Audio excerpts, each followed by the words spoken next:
for when we're doing these mainstream social media broadcasts. Hey, do you know Duffy out of Pennsylvania? The name sounds familiar, but I'm not. Somebody just sent a subscription for a year to PayPal. Right And on. I'm not. It might be from somebody else, another collaborator, because I told people they can't, But I've got to, the reason I'm asking is I got to figure out who it is. I got to get them. I got to go in and manually give them their membership. I didn't know if it was one of your people. No. Oh, this is going to be good. We got 13 people. Oh yeah, they're well. We just came off of one where there's about 150, so I have a feeling there'll probably be that many on this one. It's a good time. 2:33. It's 3:33 in New York City. Right on. 12:33 with you. 1:33 Mountain Time. Trees everywhere. This is the third show today. We'll have another one after this. 4 shows. Another 3. And this is the 3rd year you're doing the Soulology Festival. Right? Yeah. Colleen Gottberg. Hello, Pamela. Beautiful day. Ernestine Day. Marcella. She's here in Houston. We'll see her at the Soulology Fest. Mary Kavork. Somebody in Brisbane at 5:33 a.m. Can't see the name on that platform. I think the only one that shows the names is on my page on Facebook and YouTube. Tiny Maldonado, Namaste. Sue Baxter Fitz. Oh, the Elsa Dillon, 3:33. You two are fun. Sue Baxter Fitz. It's 1, 2, 3, 4 right now for me. Is it really? Oh yeah. Yeah, this is crazy. These numbers are just like jumping off the screen. The first show I did with Sherry Matson, the screen just did some bizarre stuff, man. It was crazy. Like, she went off the screen and it kept showing me blinking off and on with this like Pleiadian crown on my head. Oh. They were sending me pictures. It's pretty wild. Jackie Hodges, Millie Deeming. Let's see, we got 62 people in the house. Don Ivy. Let's give it another 30 seconds. Let this music kind of marinate. About to get deep. Oh, Jackie Hodges says, I will see you in Houston. Yeah, right on. Hey, Jackie. Right on. And if Duffy is out there from Pennsylvania, please message me at soulology1studios@gmail.com so I can go in and manually create your annual subscription. They paid through PayPal. So I got to figure out who that is. All right, 65. That looks like a good number. It adds to 11. It is August the 11th. All right. We just passed 3 minutes and 33 seconds on this instrumental. This instrumental provided by Ty Hudnall. It's beautiful. Yeah, it is. He's amazing. Hello, Tommy Davidson. These are transforming times. Absolutely, they are. Okay, let's drop the music. All right. So we got a special Soulology Spotlight Show of the Week with our dear friend Pamela from Higher Vibrations, who's doing really good work on YouTube, and now she's on Facebook, which is awesome. Yeah, so this is kind of like kind of came from a conversation that Pamela, Elsa, and I were having. We were having a private conference a couple of weeks ago, and in passing, Pamela's just talking, and just in passing mentions that she was, enslaved.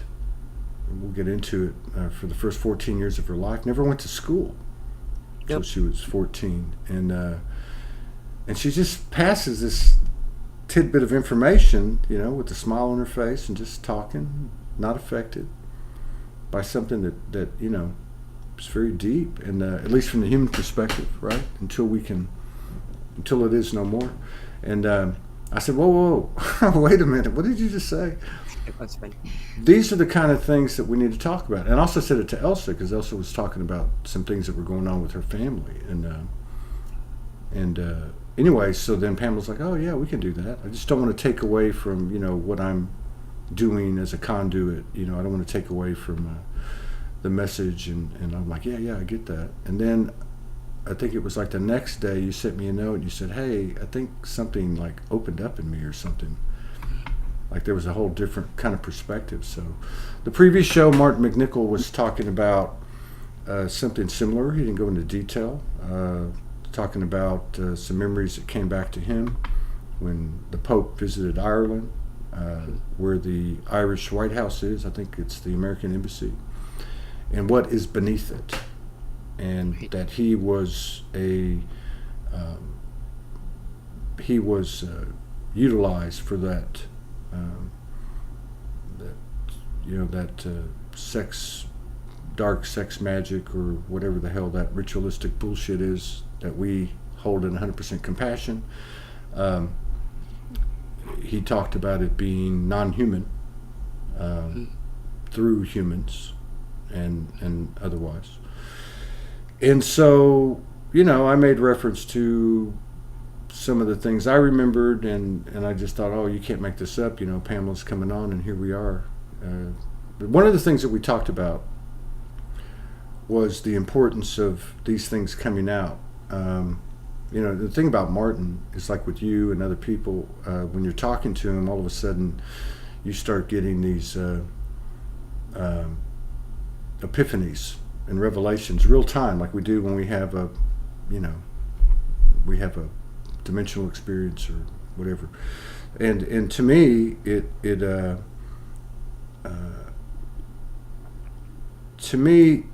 if families are sweeping under the rug throughout history, and we all know this, these violations, particularly of children, of this nature, and people, they get stored away in the subconscious in a vault, then I just look at the dynamics of that on the collective level. Like, this stuff is coming out, and it's coming out. But on the other side of it, which I think is what I saw in you that day, when you just happened to mention this in passing, was you're on the other side of it, or at least a good part of you is. Okay, if not all of you, and I guess that's my point. That's where I see the value is getting it out on the table, because we know now that as we confront, or we're confronted with things, we do get to the other side, and there's the gold.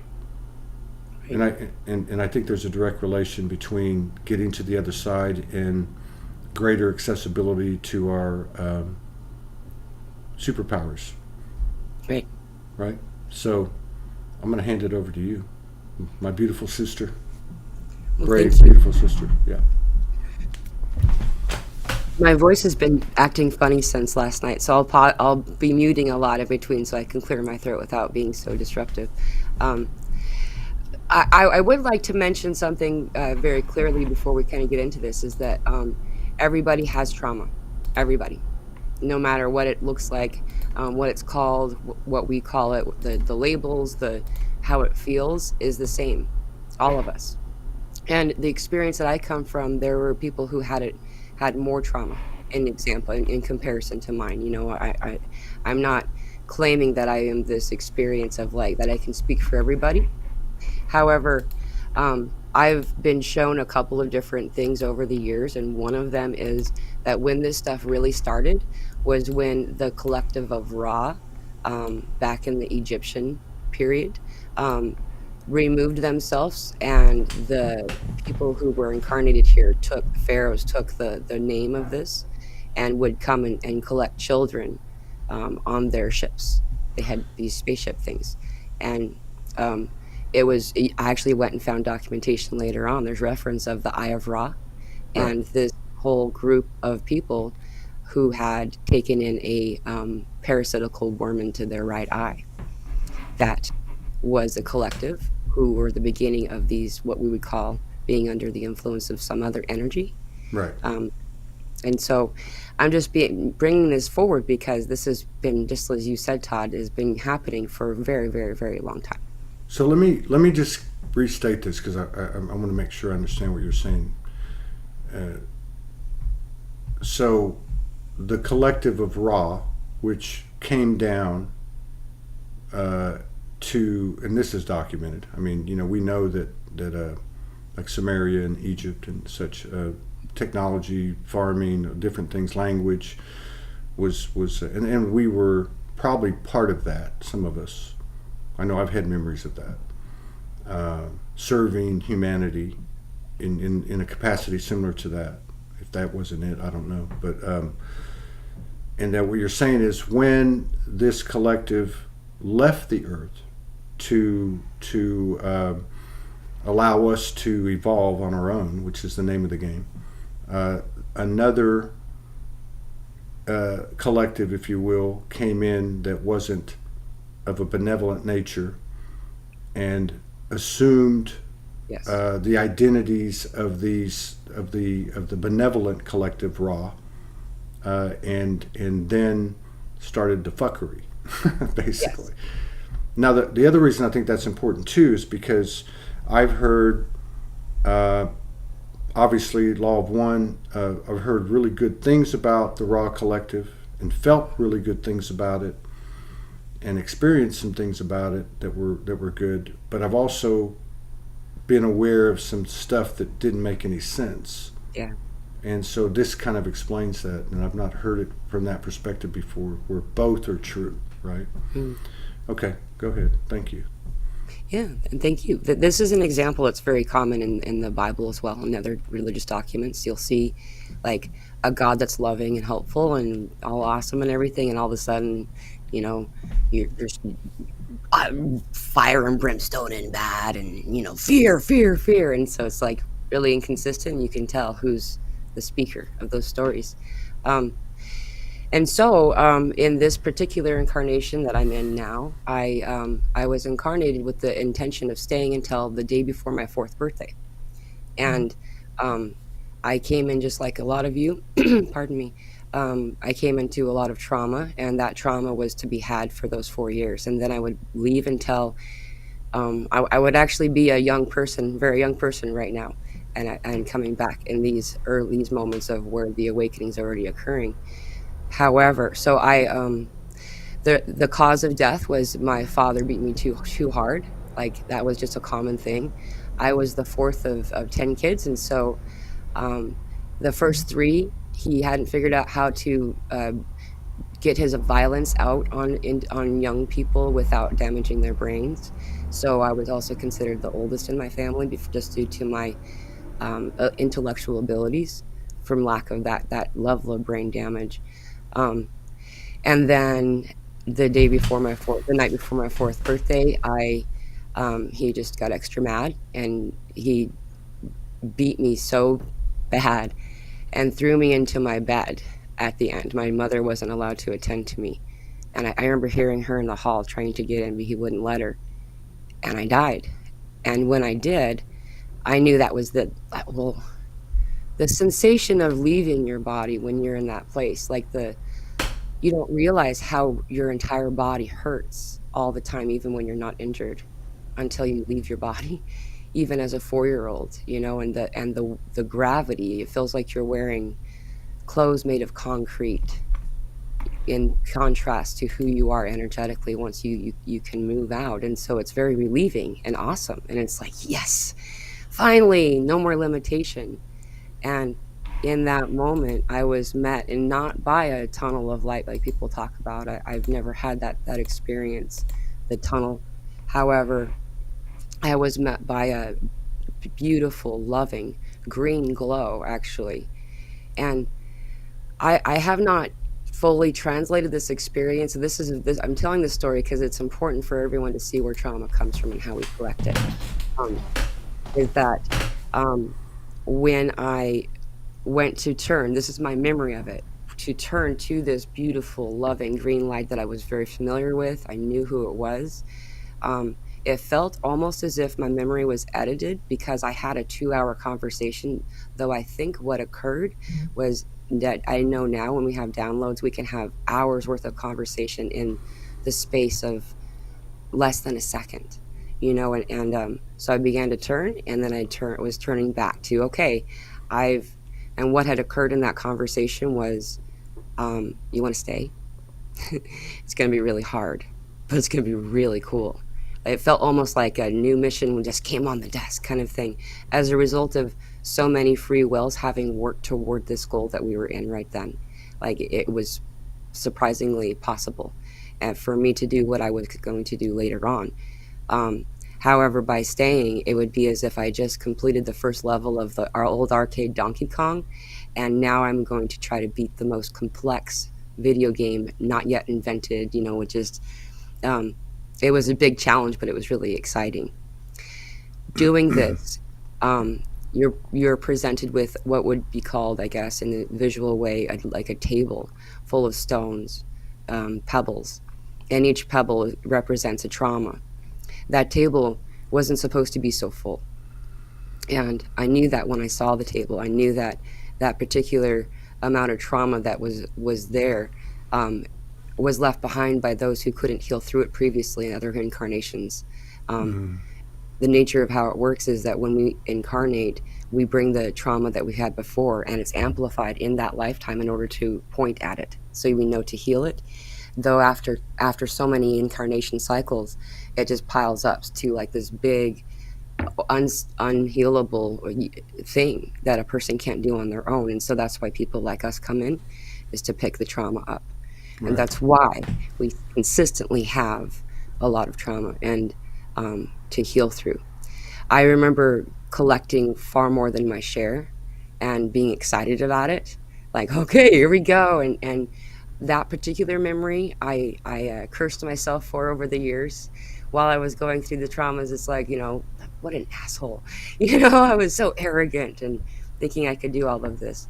Um, and in once I had returned, and it took about a week or so for me to return to having my hearing. My mother wasn't allowed to bring me to the hospital, so she put me in a baby playpen upside down with a heavy box on top, like a cage, because none of us kids were allowed upstairs. We were kept downstairs. You're never allowed to come upstairs. And in order for her to keep me upstairs where she can keep an eye on me, that was the agreement that she had made with my father, was that she could put me in a cage. And I lost my hearing. She had made makeshift braces for my arms and legs. And I remember being angry at her for not talking, because she was just looking like she was screaming, but she was trying to get my attention, clapping and things like that. And then that was when the bleeding started to come and to work through a lot of stuff with me. I didn't know who they were or what they were. I just knew that they were lovely, and I was familiar with them. Um, and then after I healed was when my father started to invite me into the big kids club, which was the sexual group of the family. And it was just him for some time.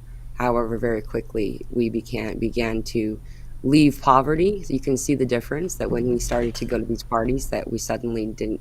We had large houses and cars and things like that. Um, and I would be, along with many others, brought to these boats and these parties where we would be given alcohol in order to, I don't know, stop our will to fight as much, or something.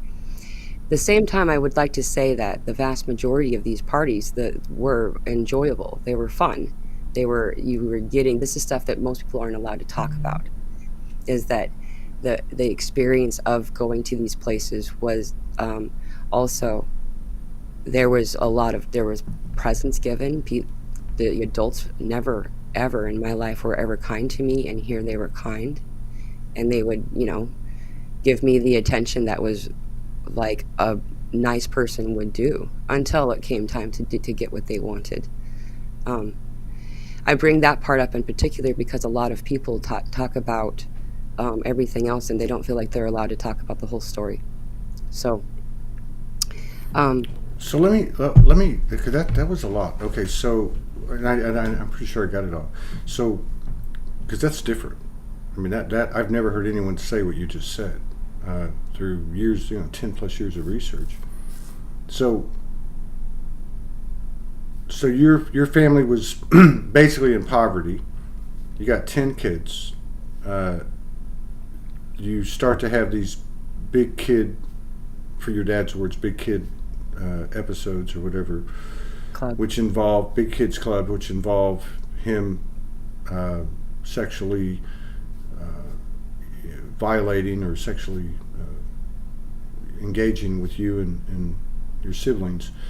And then you start to go to these parties, and as you're going to these parties, you start to get a bigger house and cars, and obviously you have money. There's some kind of association, it seems, that's going on there. And then you're saying that, and then alcohol was served to the kids so they wouldn't resist. And then, but you're also making the point that there's this weird mixture Hmm. of pleasure from a kid standpoint, gifts, fun, games, probably whatever at these parties. Right. Wow, that's trippy. I've never heard anyone say that. I've heard people talk about the abuse part of it, but I've never heard anyone talk about that whole thing. Uh, yeah, okay.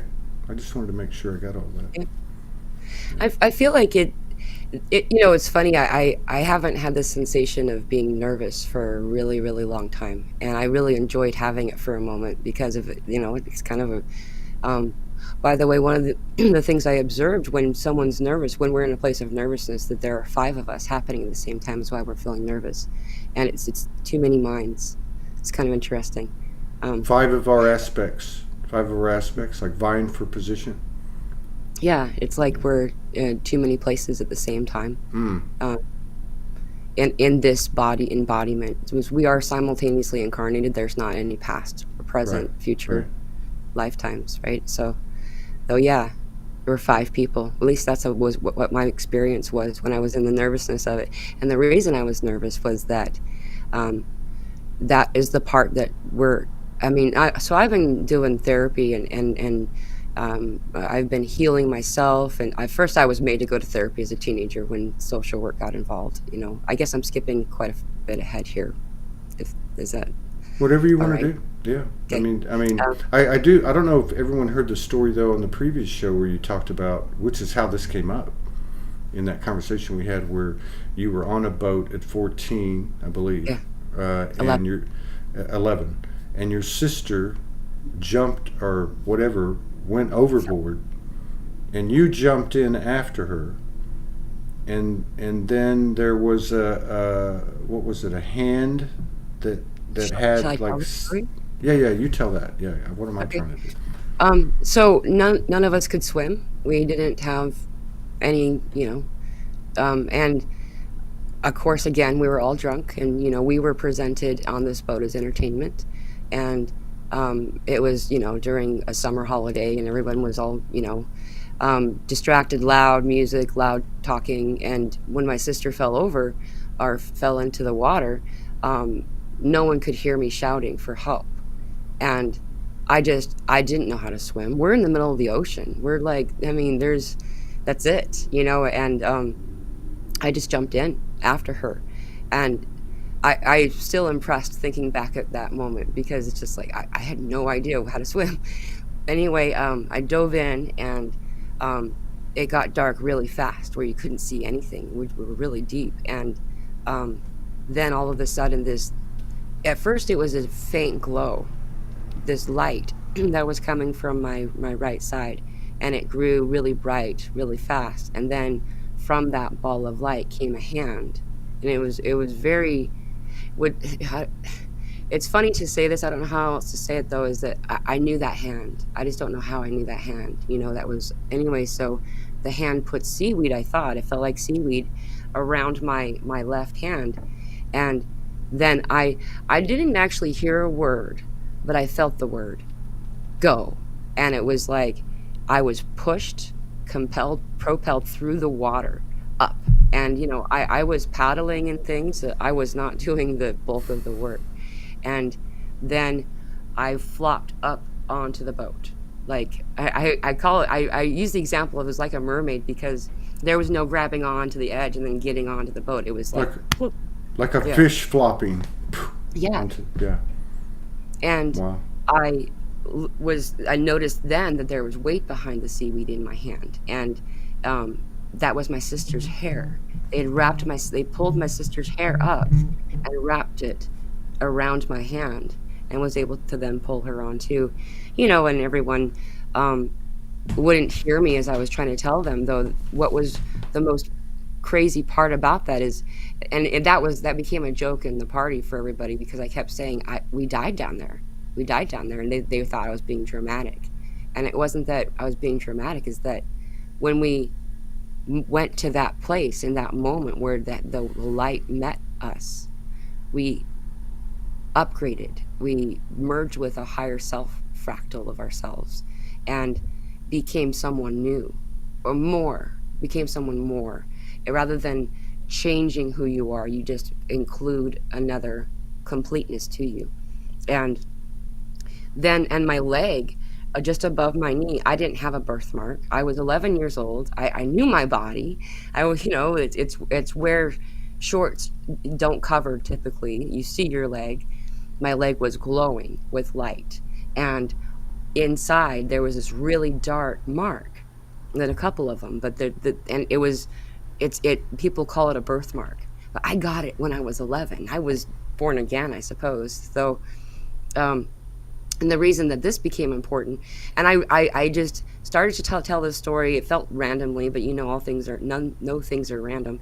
um is that I was started to tell this story, and I showed the mark on my leg, in to Elsa, and she, just being the map lady that she is, knew those islands that were exactly the mark on my leg. And those islands have a lot to do with Thor and Odin and the whales, and where the two oceans meet, where there's the cold so it has this spin that happens inside this vortex of water. All of this stuff made a lot of sense in that moment, and the fact that it came forward the way that it did is the nature of how we are getting our codes, is just in conversation. Right. And then referring back to this again with Todd and Elsa, I was able to, that's when this conversation, yeah, started. So I don't think that was your question. No, no, I mean it's all. Yeah, like you said, it's all in the conversation, and to get beyond the what, the I don't know how to say this, but like, so I think a lot of this people don't even know about. I don't know about it. I mean, I have my own memories. They're really from past lives. Um, like I think I told you in the church this past weekend when I went to that funeral, when the priest walked by, I could smell cigarettes and alcohol, and a real rough beard, and just this whole thing. It was weird. I guess that was some grid work or something. But like, I wonder how prevalent this is or has been. I mean, you mentioned earlier that or you kind of alluded that it's very prevalent. Yeah, Like it's really. yeah. I wonder if there's anyone untouched by it. I would think not. I'm what some cases, it has more to do with a past life um, situation, though it still is, and then as well as um, having it affecting you in a different capacity. It's sometimes it's a family member, a friend, somebody close to you.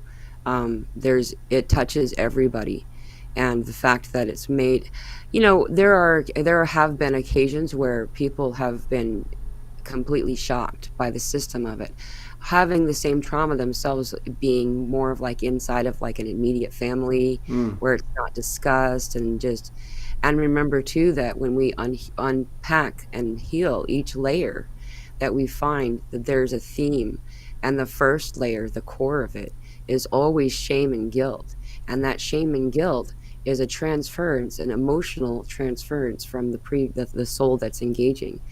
Most of the time, this is coming directly from the perpetrator. It would be the word that they would use, um, where the person that is coming to you as the child, or as the person that's being violated in this way, um, and taking on their shame, taking on their guilt, and um, from that shame and that guilt is where all of these other things are born from.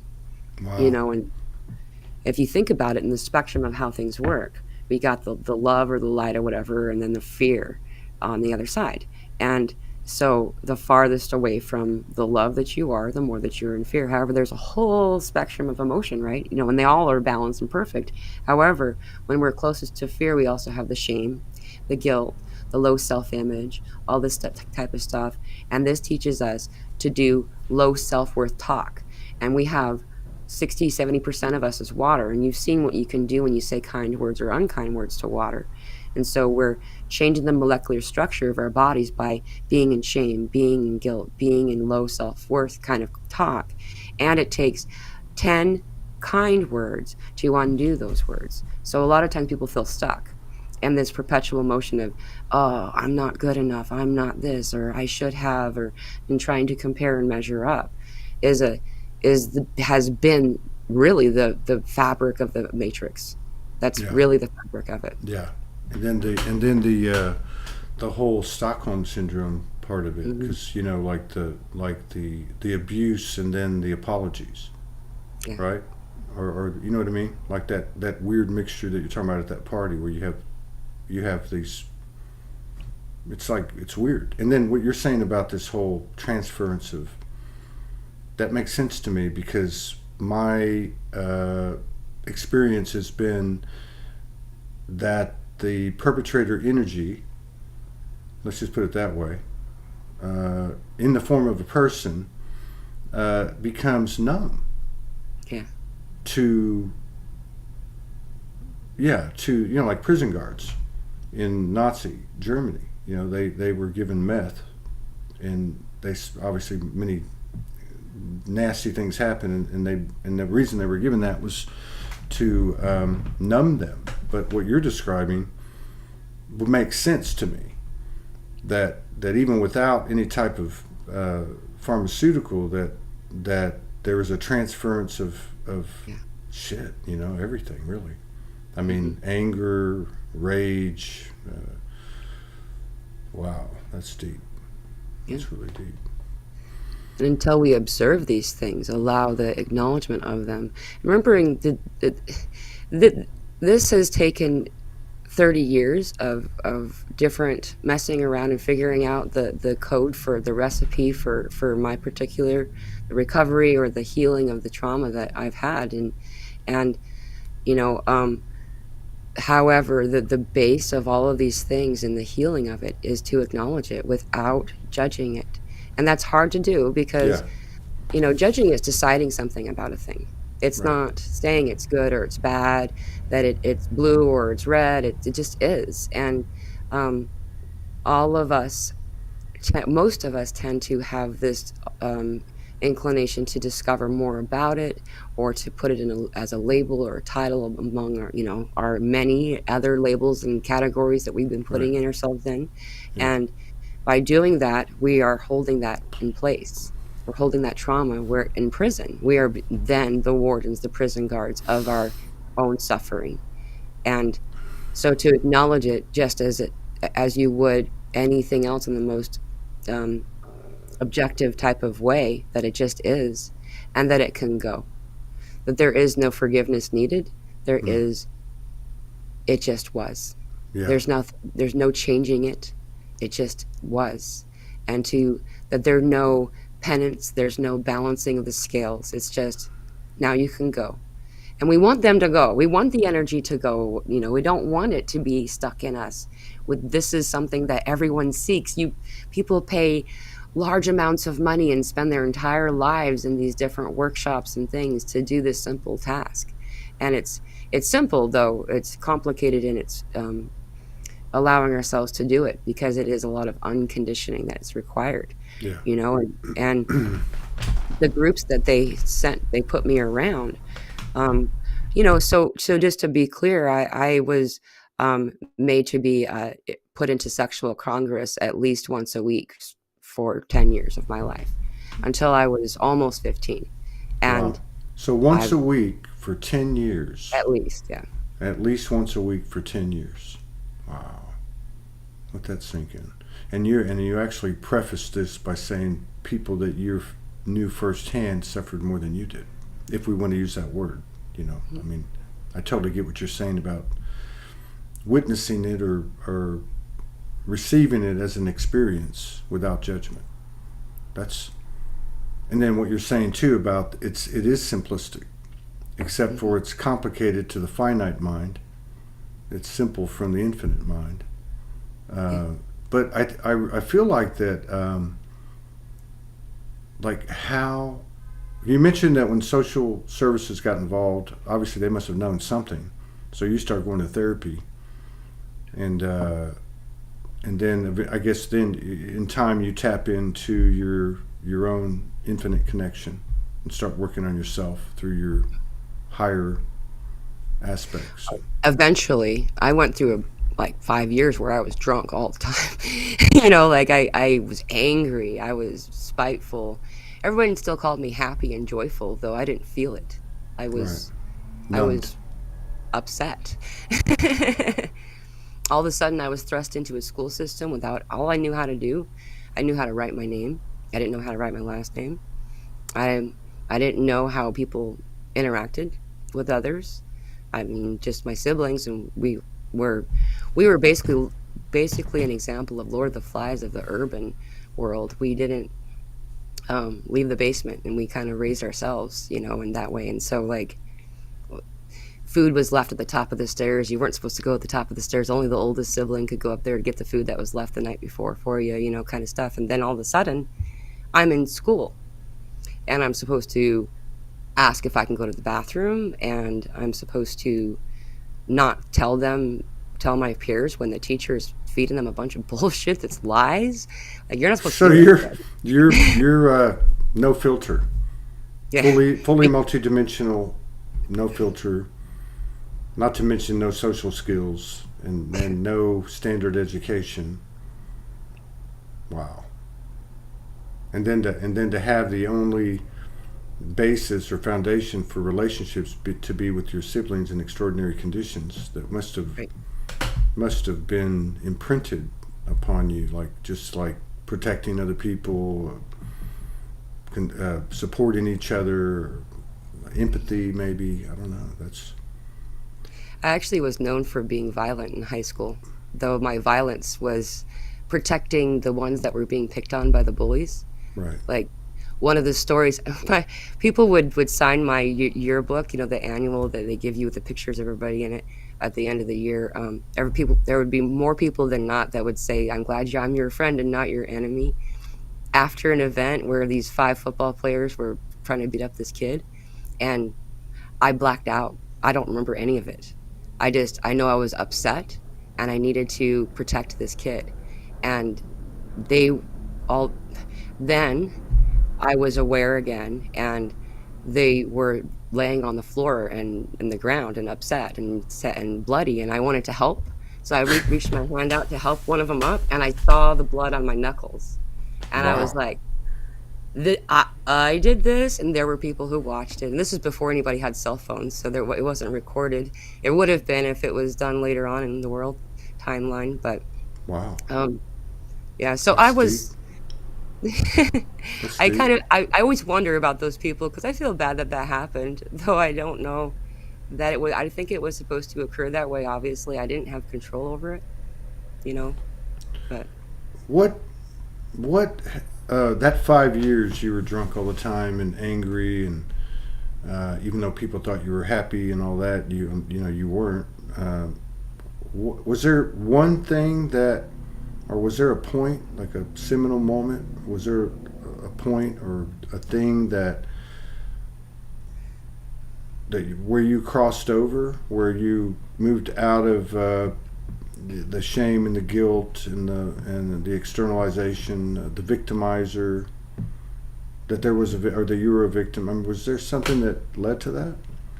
Yeah, actually, it's gonna sound really silly, um, though it started almost 2 years before I ended up being out of the house. And um, to be clear, I did have a home that I lived in. Some of these, that's why the main thing I was comparing is, even though comparing is not our favorite thing to do or what we ought to do, a lot of these children don't have homes. They don't come from places that are comfortable, and I did. Um, and because there are these other individuals, so we had access to TV. Though it was limited, this particular series was playing on television, and it was called Quantum Leap. Yeah. And do you remember this? Mm-hmm. And this is the I would record it on the VCR, and that would be what I watched that day, and that was the only thing that I watched. This is starting around 13. I was having a lot of interdimensional beings coming in and helping me. I just didn't know what was going on, and I learned not to tell anybody because they think you're crazy. Um, let me back up just a little bit. So when I was 12, this is actually where it really hit. I forgot about this. When I was 12, one of the things about being part of the big kid club is that none of us were allowed to watch like above PG movies. It had to be very. And one of the movies I was allowed to watch was this Total Recall movie with Arnold Schwarzenegger, and this taught gave me my first clue. I had a weird birthmark. I didn't have most of my childhood memories. I decided I was implanted in the life that I was in. Like this whole that helped me to stop and pull back and then go back into the energy that I brought from when I had my first near-death experience. And then the next year I started to watch this show, Quantum Leap. And again, it sounds really silly, though.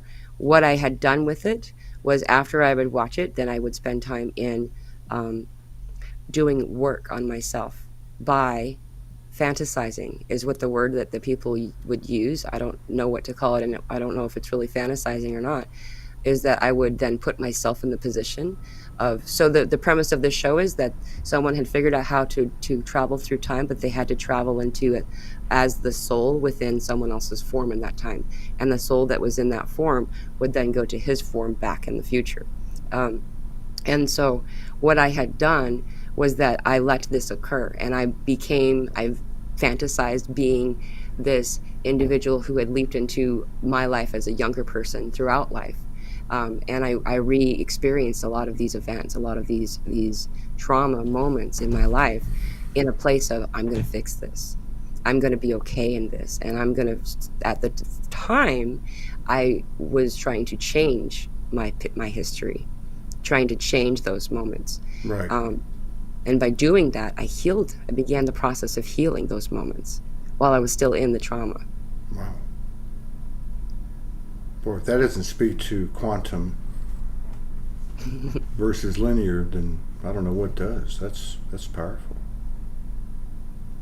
Yeah. And then once I was just done. I knew the cycle was done, and I reported it. And what had occurred was the conglomerate of individuals with power who had circled around my family all backed away, but just enough, but were still involved just enough to ensure that he didn't go to jail.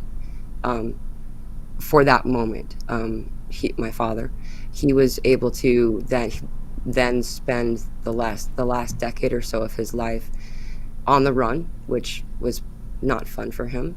So he had his own stuff to do, and then he died alone in a studio apartment of a heart attack.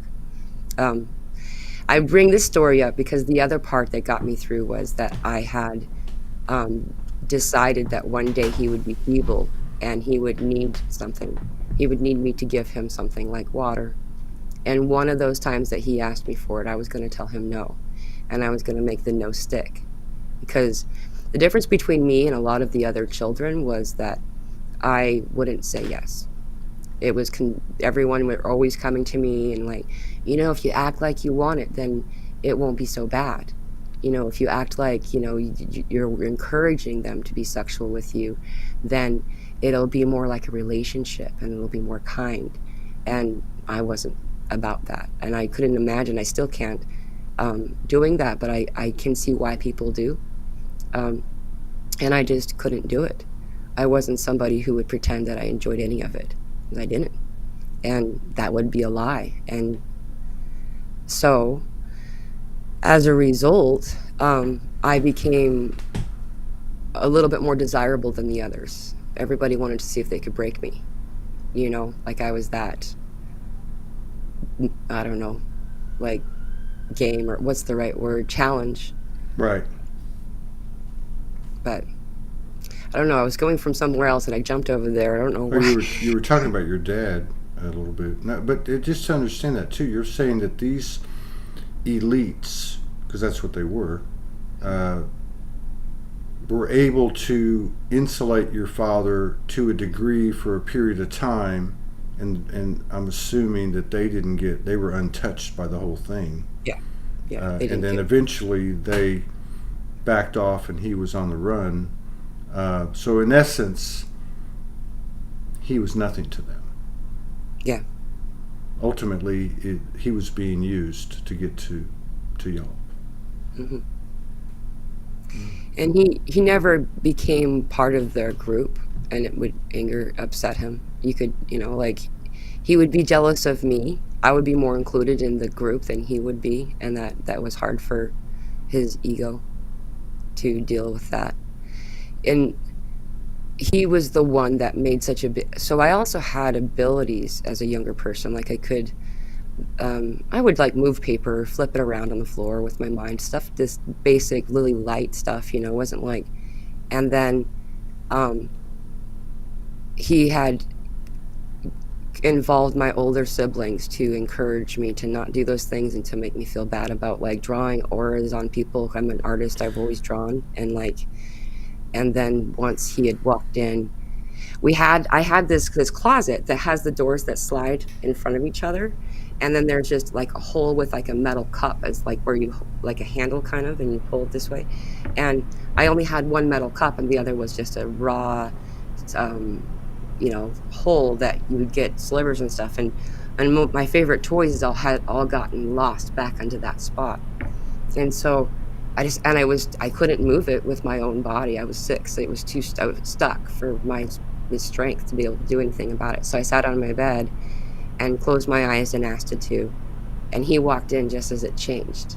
And freaked out. And he wouldn't come in the room. He closed the door, and then he stayed by the door, and he just shouted at me, but he wouldn't come to me. So, wow, that's pretty wild. So he knew that you had abilities.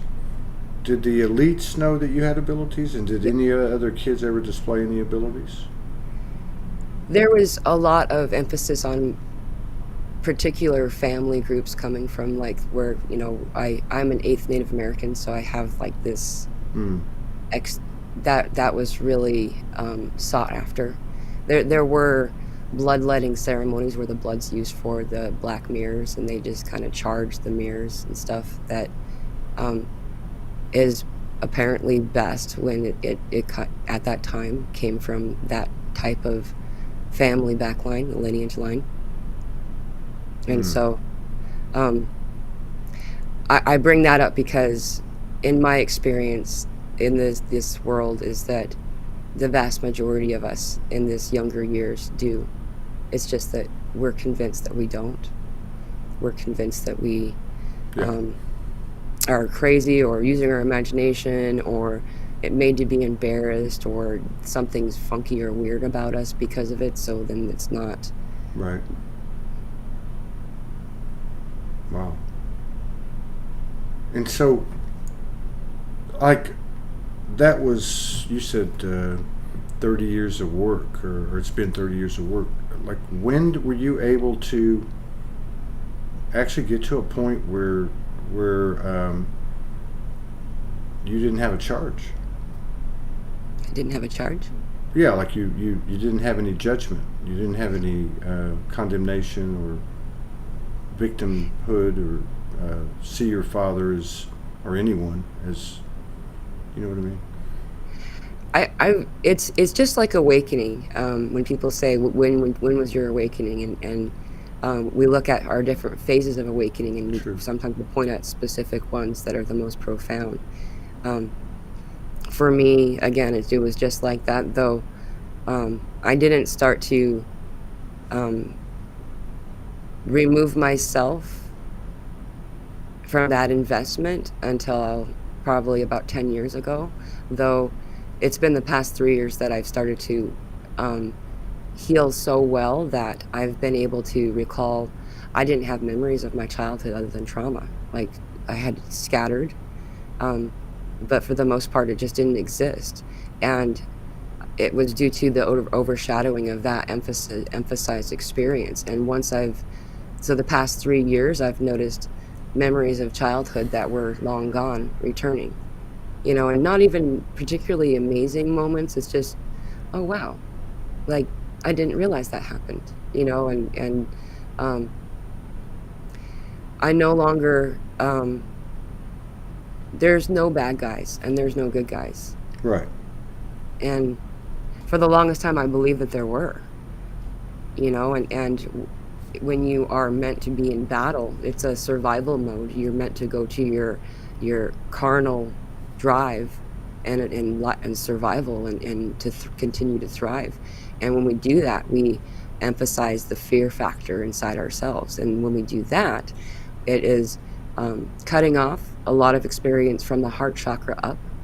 When we go into a place of fear, you can actually see it. I can see it now. It looks like a gray box that goes on my body just below my heart chakra and goes all the way up. And so it's like it stops the energy from being able to connect and access these higher chakra areas. So it shuts everything down but the lower chakras, the animal chakras. That makes sense. That makes a lot of sense when you think about what just happened. I know we're on mainstream social media, but like if you look at the whole COVID programming, or whatever you want to call it, you can see it. Like, if you're cut off, you don't even question. Mm-hmm. It's like having a pet that you train, right? So that really speaks a lot to we've gotten to know each other pretty good. And you're also, I pop in on your videos, your Q&As at times, and you're always pretty even keeled. You are. Do you go into fear anymore? I experience it. It comes. I don't have to engage in it any longer. So I find that the first 3 to up to 14 seconds of a thought or an experience isn't actually yours. It just isn't. And we notice it more as a thought than we do anything else. So those are like, hey, do you want this carrot today? Hey, do you want this one? How about this one? It's just like commercials. It's like, hey, pick this one, and until I've realized that it's outside of me, I would all of a sudden, I'm in fear. Why am I in fear? I got to figure it out. Oh, where's it coming from? Is it, am I being warned? Am I getting intuition about the future? Should I stay? That kind of thing. And what happens now is I go, no, I'm good. Right. And I think, that speaks to, I love what you said too. They're not even our thoughts, but like the thoughts that come in, like, she's a bitch. Oh, I can pull that back. Yeah. Like, you actually can. And I guess it's in that 3 to 14 seconds. You can, there's that alt control delete thing. Yeah. Did you, through the process of transforming, you mentioned arrogance earlier, but I think that was from a from a human evaluating the soul or something like that. who did we think we were? Because I can share that too. Like the whole, oh, I can do this. I can do this, no problem. I remember Franco telling me, yeah, I saw you on the ship. You're the one that's going, hey, give us another one. I can do it. Yeah. What Yep. arrogance, right? But did you? Because I know a lot of people, including myself, and again, everything's proportionate to our life experience. We talked about this. Everybody's pain's the same. Everything's the same. Just doesn't look that way. But the pockets of, these things get stuffed away. Defense mechanisms come out. We get programming, and they have certain characteristics or attributes. Different things, different disorders. And one of the big ones, obviously, is the whole debate or the whole dialogue about empaths and narcissists.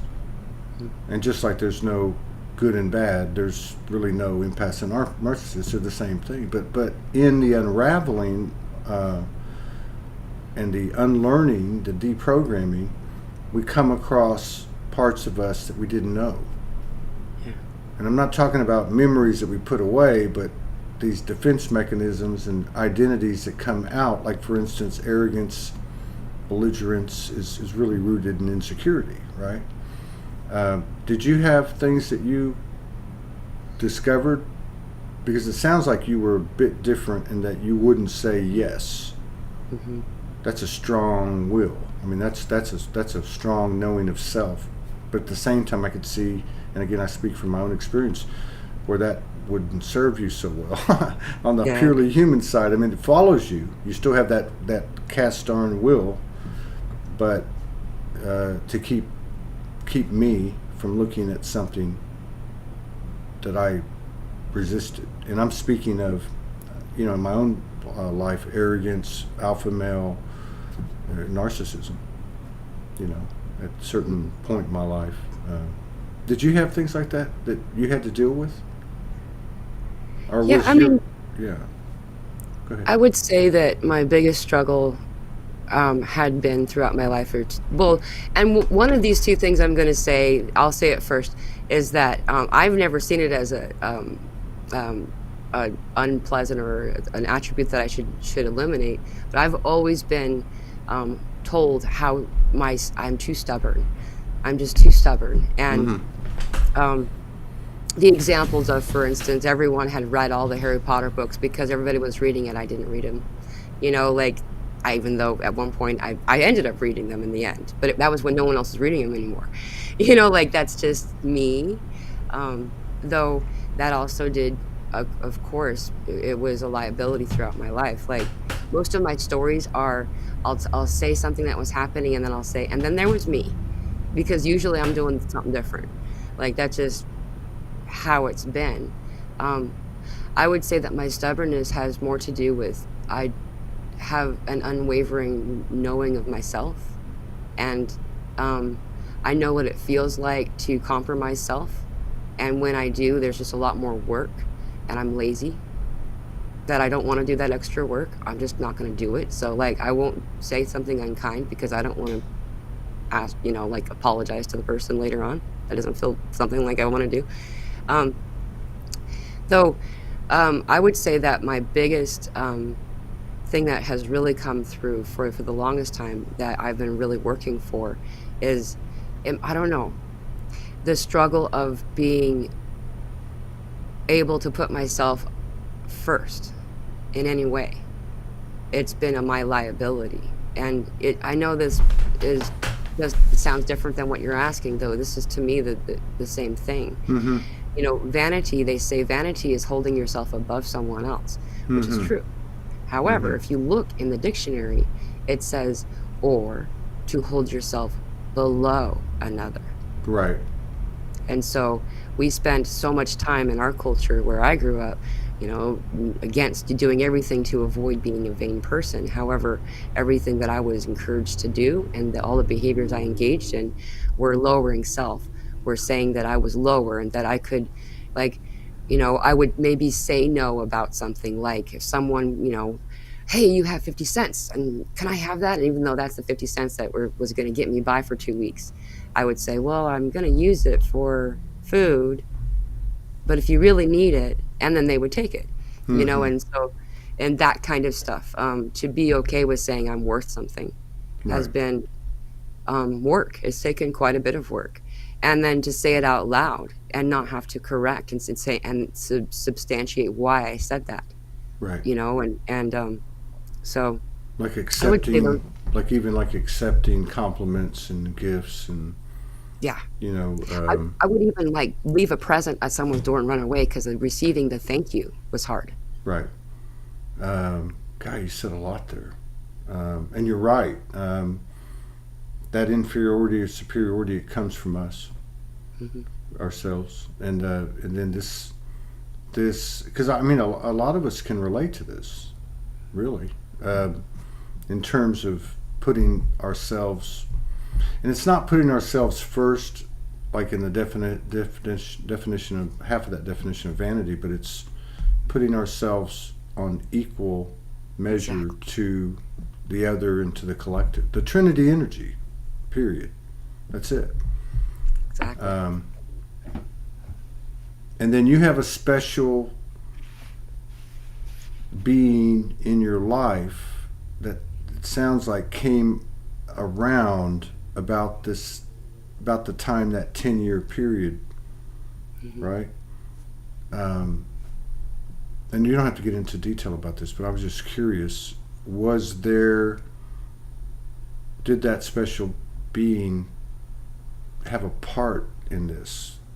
Was there communication prior to their birth, or was, you know what I mean? Like, do you feel like that was, I don't understand. well? Do you feel like that special being helped you uh, with your transformation, like getting Oh past stuff? yes. Yeah. In fact, I find that most of these beings that we interact with, all of us, by the way, even if you don't have awareness of it, we do. It's a regular thing. Our interactions are with those who we have had journeys with previously, Right. or if you are using a linear time to describe that. Um, I've also found that most of us that are here now, and what I mean by us is all of you, thus those of us who are awakening or awakened or on this journey of awakening ascension, and this expression of the reality to like an expression. The reason that that's word is used is because that's to purge in order to make full again, Yeah. and so as we do this expression, we're allowing the cycle to begin again, because the stagnation is what's caused all this distortion and stuck up energy, being clogged up. Um, that each one of these beings are um, individuals who really didn't want you to come because it was a lot of work and we knew it. Though a lot of us were excited, there was also like, oh, you know, I want to help my family, but being like Todd, for instance, I would energies above and these interdimensional beings and stuff are just like wanting to help anymore as much as they can. Though when we're in this stagnation place where we're unable to receive, there's nothing that can be given yet, except just support and light, Right. and so when we do get to have these interactions where they're real interactions, the reason it's so exciting is we're feeling their excitement. They're like, yay! It's like going to a nursing home or something where you have like memory loss kind of stuff. And it's like, do you remember me, Grandma? Yeah. That's how they talk to us. You know, they're like, hey, remember who I am? And then when you do, the emotion that they have, the joy and the relief, and just, they remember me. They remember me, and that's us feeling them. And so, I think are you referring to these friends and family that are not incarnated in a body, but also in the bodies too? Yes. That's what I was thinking too. And would you say, like, for instance, like in your own situation or any of our situations, those that played perpetrator? Hmm. In fact, um, most of the, I know I've talked about the gray room a little bit with you. So this place is kind of like what some religious groups have given the name limbo and added their own Right. um, limitations to it. Though it's a place that energies go when they haven't been able to let go of something, and until they can let go of it. The gray room. You call it the gray room. Yeah, it's because when you go there, it looks like you're in a big gray cloud. You don't have visual. You can't hear anything. You can't sense someone's present to you. There's no aroma. So it's not There's like nothing. it's not like, or is it uh, like in the astral? Like Kind of. yeah, yeah, that's what I would think. I go there in astral, Mm. though many who reside within this place are in the in between place. Mm-hmm. So they're kind of, who's left behind isn't even them, but they are people who had passed away, Mm-hmm. who had died as an incarnated being here on this planet, and then hadn't let go of something. So an echo of them is Right. left in this in between place as the rest of them goes to do whatever. Right. Um, and there are many, many, many, many, many here. They can't see each other though. To them, Right. they're all by themselves. Right. And um, every one of them is holding something that's the symbol of what they're needing to let go of. Yeah. And often it's responsibility with other beings here, family members, children, those types Yeah. of things. Yeah. Um, It's like an egoic attachment or an emotional attachment. Like I know when I woke up, I did a lot of that work, probably like 30 or 40 different cases, and some were family members, but not. But in reflection, with the exception of two that were kind of connected together, like it was like they were lost together, yeah, and in life they were, because I knew both pairs, but the rest of them, they were all alone.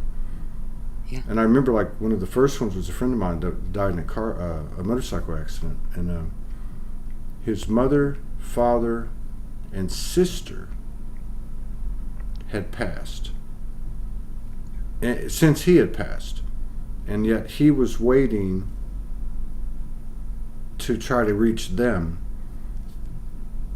and somehow or another communicate to them not to grieve him. It was like, and I was like, dude, they're waiting for you. So that feels like that gray room that you were talking about.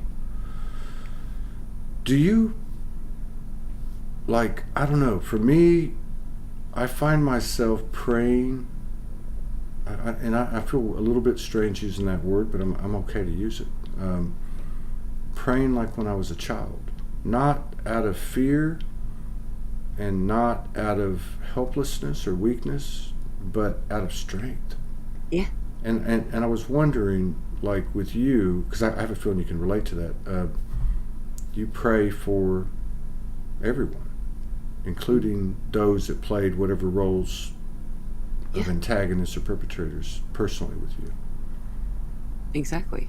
How would you, or is it something that we have to find out on our own? But how would you? Because I think I know that there's a lot of people that are still struggling with victim consciousness. Now there are some saying that it's all fading away, and I kind of agree with that. I mean, with whatever the timetable is, but what would you say to somebody who's been victimized, to use that word, in the energy and in the way that you were? Like, how can they get to a place of neutrality? Allow themselves to feel all of it. I would say that there's more shame associated with the parts that people don't care about hearing about. Like, it's not, part of the exciting Hollywood version of the story. Meaning that, so if we only feel part of something, then the rest of it stays, and therefore all of it stays, right? And so my example for me, and everyone's different, is that there's always something that is somewhat enjoyable that comes through about it. Enjoyable is probably not the correct word to use, though. That's meaning that, for my example, I had adults treating me kindly, Like the only adult who ever treated me kindly at that point was my grandfather, and everyone else weren't. When you saw an adult, you were going to get a flying lesson into the wall, and then get beat up for knocking the photos off the wall, and then I would be in these places where these adults were kind. And I've never spoken that out loud until like the past few weeks, that there was kindness there, because you weren't allowed to. No one wanted you to. And also when talking about these things, to be okay about it is also something that we would be made to feel embarrassed about. The parts that you're okay about, it's okay to smile while you're telling the story. You're not getting some sick enjoyment out of it. Allowing it to move through, to be its complete self, its complete thing, is the beginning for me. Because once I embrace the whole story, then the story can start to go. Yeah. The appreciation of the title, of what it is that it means, like we're included into some kind of group. We're all technically victims. We all have trauma, all of us. Right. And some of the trauma, I would say, some of the trauma that's the hardest to heal is those who have less trauma to heal, because it's not as easy to identify. And my heart really goes out to those who have survival guilt trauma. Those who were in witness of others being traumatized or being some type of trauma. And then to no longer need that title of victim, to include yourself into a group knowing that we're all the same, starts the process of removing yourself from the need of that identity. Every one of the boxes we put ourselves in is self-imposed limitations prison. And when we impose limitation on ourselves, we stop our motion of cycle, and the energy needs to flow. That's what Reiki does. Reiki's moving the motion like this, like we're doing in conversation, like we do. It's 144,000. That number is everywhere. We just passed an hour and 11 minutes. Wow. Wow.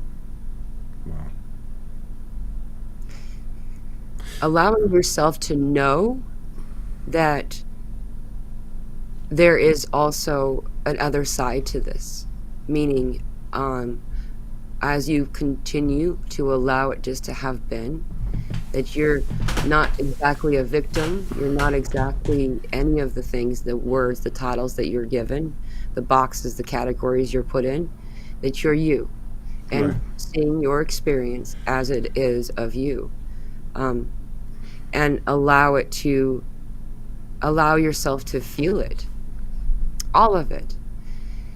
I found that I won't do a second session with people who are too committed to their victim mentality, because when you are in this victim mentality, it prevents healing. I would say, from what your description of that veil, that upward veil of fear, that it's blocking. I'm having a major dislodging here in my root chakra, by the way. So I'm going to have to spit some stuff out here in a minute. But you when you said allow yourself to feel it fully, right? So when I woke up, and everyone knows I'm a wild ass, and when I woke up, I lived the nightlife. I was coming out of a lot of, like all of us, out of a lot of wild trauma, very, very huge field of experience, and everything was gone, family, everything was gone in a moment's notice. So part of me was totally connected. I often said, you can lose your fucking mind and find the light at the same time, and I proved it. But I couldn't bring it all into, like Tetris, like into fitting. It was still pieces here, like all of us, right? Mm-hmm. But what you said was what kind of like I dealt with everything, but I still had this PTSD thing. Yeah. And the PTSD thing came from this period, part of it, some of the days or nights that I was in my early stages of this reawakening, which did not diminish at all my connectivity or my credibility. In fact, I believe it probably enhanced it, because I was playing in a very wide spectrum with demons on one end, devils, and then angels on the other, right, so to speak. Mm-hmm. And so I got heavy into drug use, meth, ecstasy, meth, Molly, but meth at the end of the day. And it was about 2.5 years. And during that time, I tried my damnedest to, and I'm very rarely successful, but I tried my damnedest to reenact. I realize now that what I was trying to reenact was child abuse from these previous, which I had memory of from these previous incarnations. But to be we'll put it this way. During that time, I had 2 1,000 night stays in the bottom of a well that was as real as this conversation, where the devil, or the character of the devil, and 3 minions would do whatever they want to me every night, while my guides and my team was all at the top of the well looking at me. And I'm wondering what the fuck is going on here, you know, until I gained my power and everything. But what occurred and what I tried to make happen in my physical life was energetically what was happening in those dimensional experiences within myself. Right. And so those things stayed with me for a while and really started to break away a couple of years ago, when I went back into them and I lived them and I felt them to the fullest, right? And then episode by episode, and even some that I'd forgotten about. But it wasn't so much the physical things that happened, it was the mental. It was the mind frame, you know. So I think there's a tremendous value to what you're saying about reliving every bit of it. There's something there, you know, like I think it goes back to what you said about no good and bad. You know, I think again when David Icke came on and I asked him about, you know, how do you contend with these forces, these dark forces that are working against you? And he said, I don't see them as dark. It's all information, you know. It's good, some good information, some's bad information. You know, it depends on who you are, how you feel about things. But there's something about, it's like you said, when souls go to the other side and the family surrounds them, hey, what happened? Tell me what happened. They don't want to know about all the good, fluffy love and light. They want to know about the dark and the decrepit. Yeah. Because that's the furthest away from them, right? And so that, I guess what I'm saying is that we spend all of our time chasing joy and bliss, and obviously there's a reason for that, but we can't forget the other end of the spectrum. The value of it is really greater. Yeah. It really is, because there's something on the other side that rewards us for, you know, having the action of faith to move through it and figure out a way to do it. But I really feel like what you're saying about this, immersing yourself in it, you know? Yeah.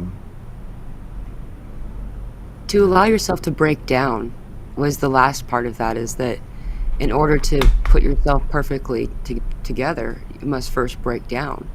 And breaking down is the example of what I'm being shown is a pile of puzzle pieces. Like, this is my new translation for it. And then, you know, sometimes you're stuck with the sky pieces.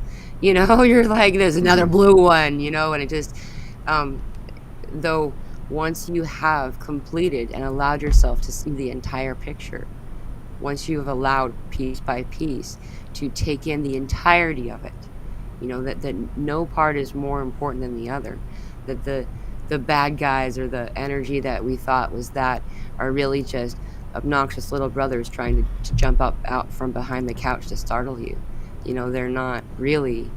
And by the way, all of these things are all causing an intentional reaction in order to show you have strength. How many times have we been psychically attacked, where we had experiences that felt like we're calling psychic attacks, and then after a time it inspired your "I'm done" and "enough," Right. and then you're like, whoa, Right.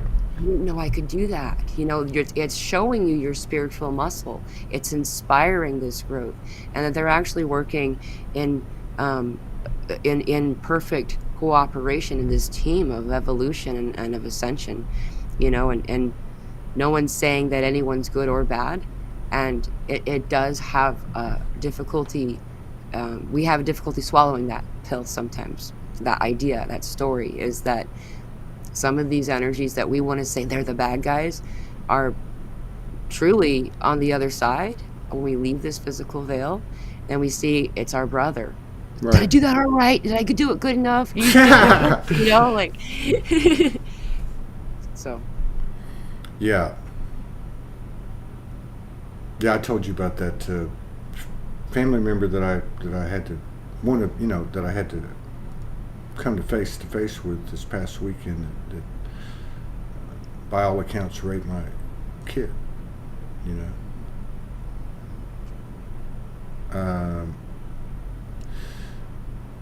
And it's strange because when I heard it in January, I didn't have a charge.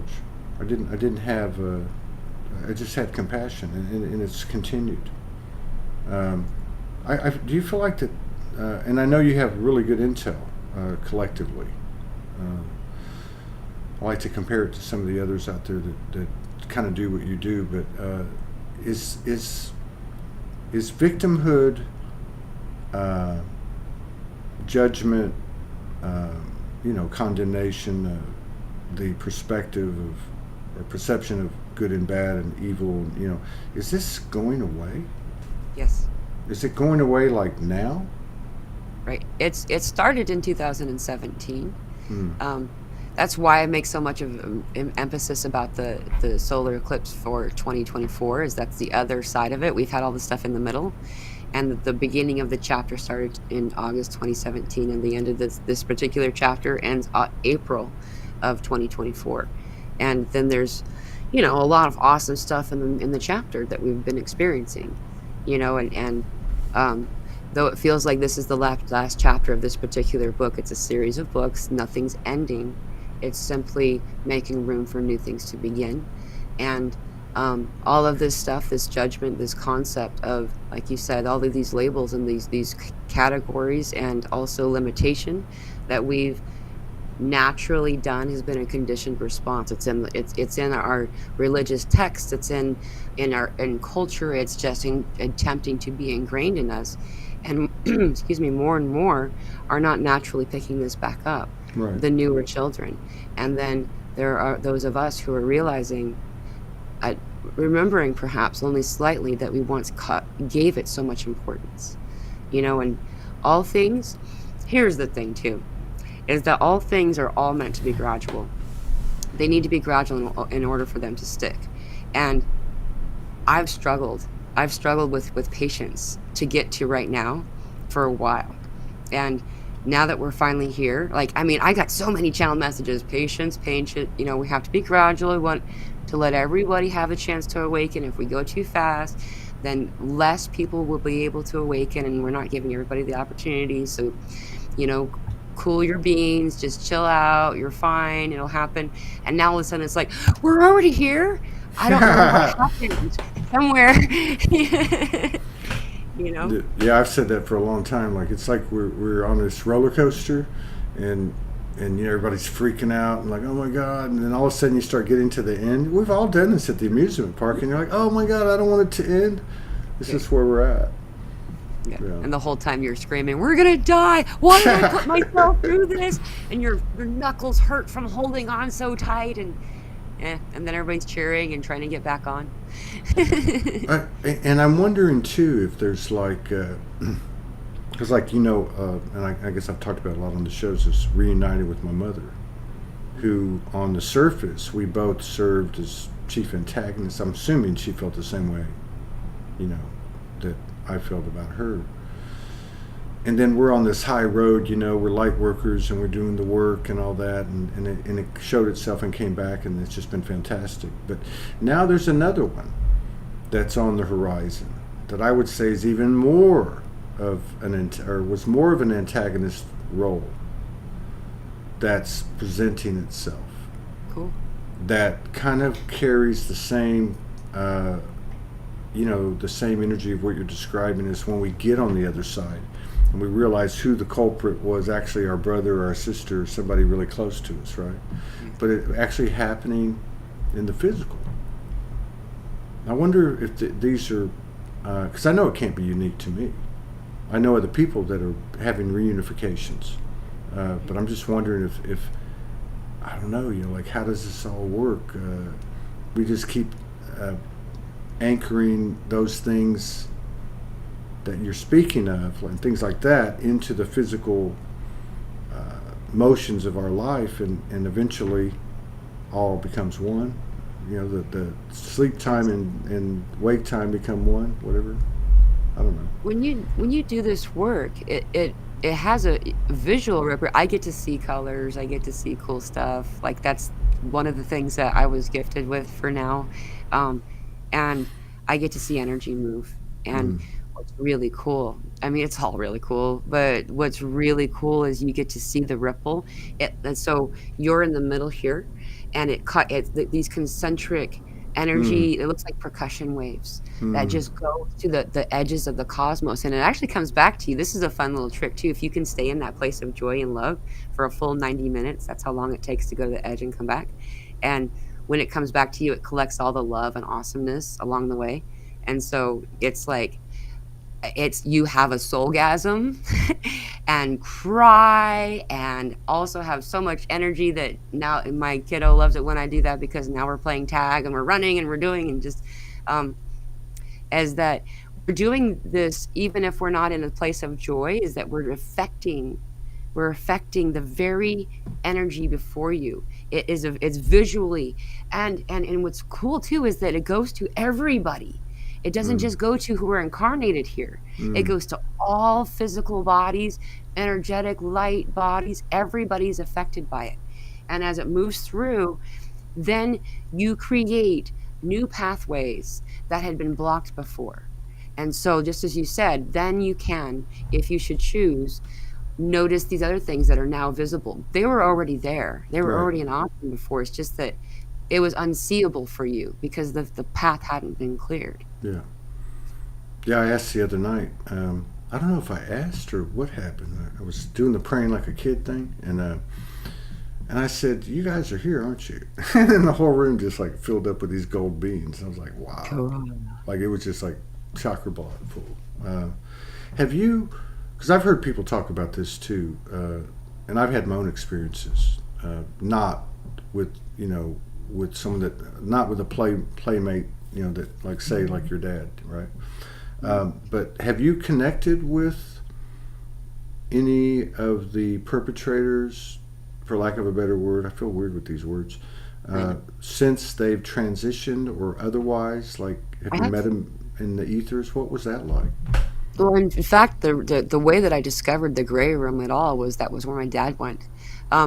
One of the things about me is, since I was very young, I noticed and interact with those who have passed. And so I would be like the messenger for people, conveying messages and getting answers and stuff. And everybody who before they pass or right after they pass, they always come through and say goodbye. We have some type of a conversation and exchange. This is always done, whether we recall it or not. Sometimes it's done in dreams in order to release themselves so they can let go of the thing that puts them in the gray room, right? This is their last work. And then they go. When my father passed, he didn't do that. When I found out that he passed, I said, he better not. I don't want him because at the time I was still younger. I had a lot of healing still to do. And then when he didn't, I was angry at him for not coming, because I was like, of all the people he owed to say goodbye, you know what I mean? And anyway, I had a near-death experience again when I was 33. And in this near-death experience, we went to the gray room. And I was in panic because I felt like this was what you would call hell. And I was like, how am I here? Never mind. Let's go back. And when I didn't have a chance, everything happens in spirit so quickly that I didn't, we were back before I realized that I was just stopping to see why he didn't come. I wasn't stopping. So I was really mad at myself at that time. I was like, I could have died. One of the agreements I had made at 4 is that if I came back, I couldn't die early. And I've tested that story over and over again. In my life, I'd been very suicidal, and I tried serious attempts several times. And people die on accident all the time, and some of us aren't supposed to, Right. And anyway, by going there, then we could go there to do the healing. What was the question? I got distracted with this gray room place. I'm sorry. I went No, this no, no. whole. I was just wondering if you had any interactions with these people that play Oh, those yes. roles and what the conversation might have been or what the outcome might have been. So I started to go there regularly because of these other people that were in this gray room space, and to heal them, to really help release them. And in so doing, I was doing my own healing. Having these conversations and seeing their humanness, their energy, their own imprisonment, that no one was any higher or less than each other. And I've met a few in still physically incarnated, and it's been an awkward exchange, mostly due to the other not wanting to be like called out. So you've had interactions with those that were still incarnated. Was it in the gray room or was it in the ethers? This was in my life. I Oh, you mean had this physically in? random, Oh, yeah.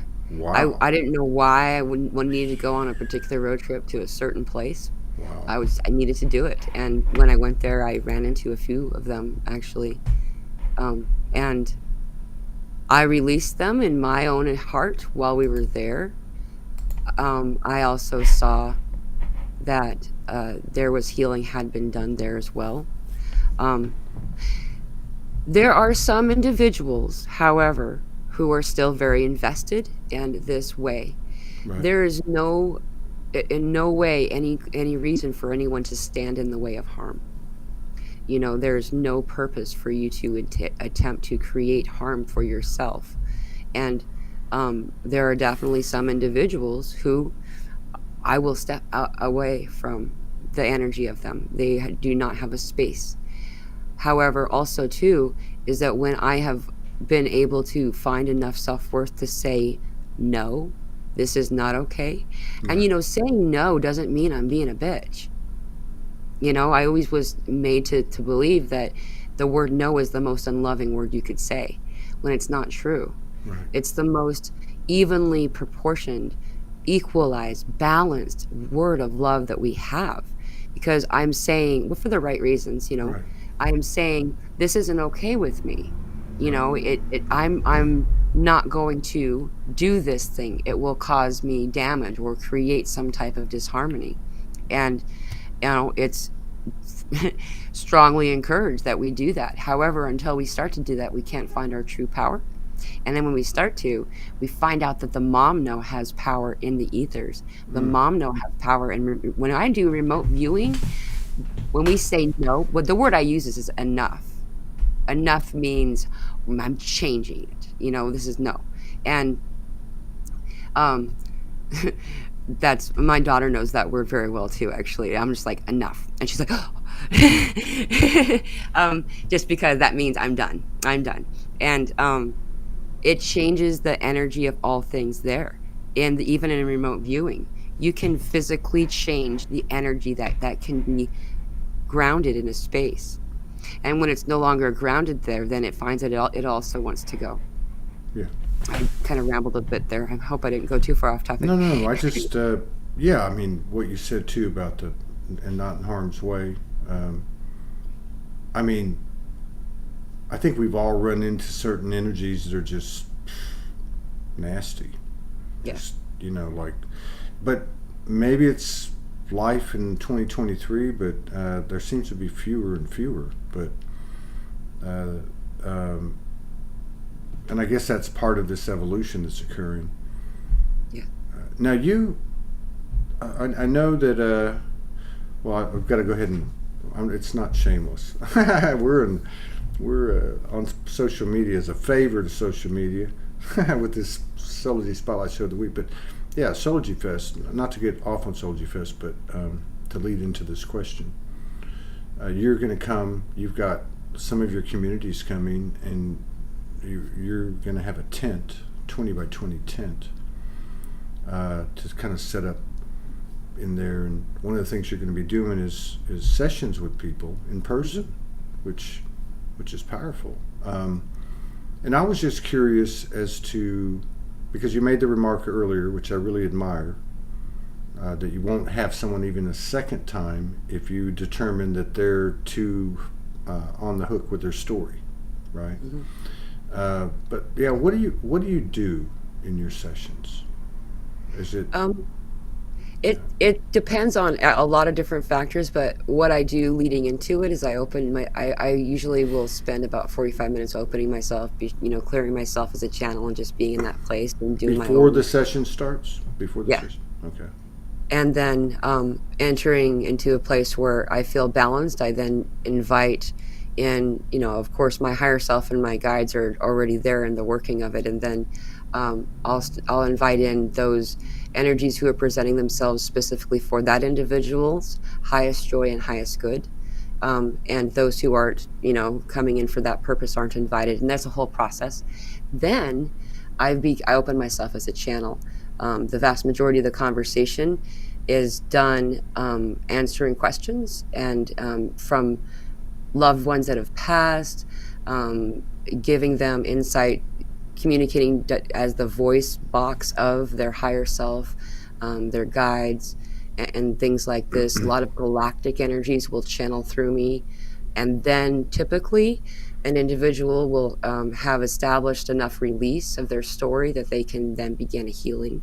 And so usually about an hour after that hour of conversation, they've released enough of this, they can do some healing, and then we'll start a healing process, which will be a meditation format that I start with my voice and my logic, Right. and then it becomes something else. Right. So basically, it's multifaceted. So you're communicating with their higher self, and I would think, and say multi aspects, conveying that information to them. You're also bringing in information for them from, your multidimensionality, your soul, and even other aspects that are there for the right purposes. Right. And then you have a little bit of mediumship, what we would call traditionally mediumship, because that, I would assume, would be also there for the right reasons. Yeah. Yeah. I would say that was, if you have to give myself, I have to give myself a name, it would be medium. That is the kind of the work that I do. I'm like that all the time. Yeah. I just walk around like that. Like the funny thing about when I am channeling is that I'm not invested. Like Right. I'm in the Right. conversation, and so I don't remember half of what's said because I'm not listening. I'm busy with the cool, because they also give me all these visuals, like really cool, awesome stuff. Like people pay good money for that kind of an experience. You know what I mean? And so why would I? It's being said through my voice. I don't need to listen to it. Right. And then it comes out. So those who don't record their sessions will then ask me, "What'd you say about what was it that you?" I don't know. I have no idea. I remember seeing some cool rainbow like waterfall that I was going down, and that's all I know. That's wild. But Because in my early, like in the 2012, 13, 14, 12, 13, yeah, so it was like 3 years. The path was full of what I would call, psychics and mediums. Feminine psychic and mediums with a couple of guys. There were a couple of guys in And I guess that's just kind of the way that I set it all up. It was kind of like I could translate things that they couldn't, and I guess it was bringing me online in a way too. And then the feminines were, serving like almost like you are, like a transmitter to and from kind of. But one thing I noticed about the ones that were, I would say, more on the medium side is I've never met one. I would agree. I think you're more than that, but I mean, I can see why you would say that, because they tended to have this thing where it was always going on, and it tended to be utilized more in loved ones that passed, and that type of thing. And I tested a lot of these, and I played. I mean, I kind of honed my, my abilities, or rewoke my abilities with some of these interactions. They all lasted a couple of weeks.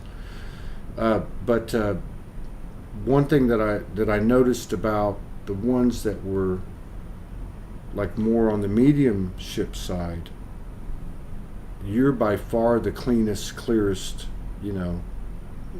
They all tended to be both. It was both a strength and a liability for them, because I could always tell when the egoic came in. And that served me really well. So like because I always thought that was a really good, attribute to have. But I never really saw it. I saw it with one other person, a friend of mine out of New York. She would do conferences, and it wasn't as strong as yours, but there was some something going on there. But I think that's a very valuable tool, because it's these things that are closest to us that we can, I guess, kind of like buy into or accept a little bit easier than if it's Kuan Yin or, Right. I mean, it's not. Some people can handle that and accept it, but especially anyone that's been in Western religion or has certain indoctrinations.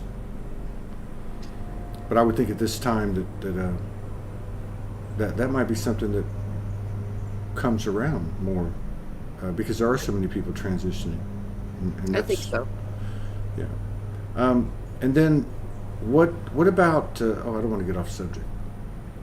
I'm just wondering if we clean the clock there. Before you do get off subject, I would like to point out that for anyone who is interested in this rare opportunity to do a one-on-one session, most of us don't get to do it in person. And so I know that there'll be more than me there, that at this Soulology retreat, where we're not the festival, that we're going to have, that are going to provide these types of services that can be done in person. I'm just excited about doing that because it's stronger and more impactful. I'm going to get you like one of those hats like Johnny Carson used to wear when he was a great Tarmac, and a cape. Yeah. Well, Daniel the Kick already said he was happy when I mentioned that. He's going to be there. I saw that he bought a ticket. Cool. Yeah, there's something to that. The physical, I mean, like that's so much more powerful. And those physical interactions seem to be coming to the forefront now through festivals and gatherings and that type of thing. Yeah, so I'm anxious to see what that's going to be like in the higher vibrations tent, and otherwise. Yeah, to your point, and otherwise. Yeah, we're coming up on 1 hour and 44 minutes. Wow, 144, 144,000. Yeah, we just left 414. Yeah.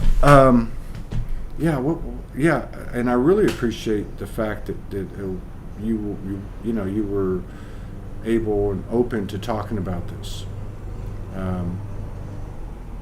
because I just feel like even like with Martin on the previous show, I mean, that was trippy.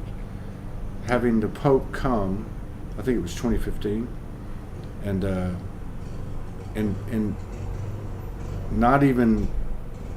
not remembering until that occurred, because it jogged his memory that at 2 years old he lived right around the corner from that place, and the memories came back. Right.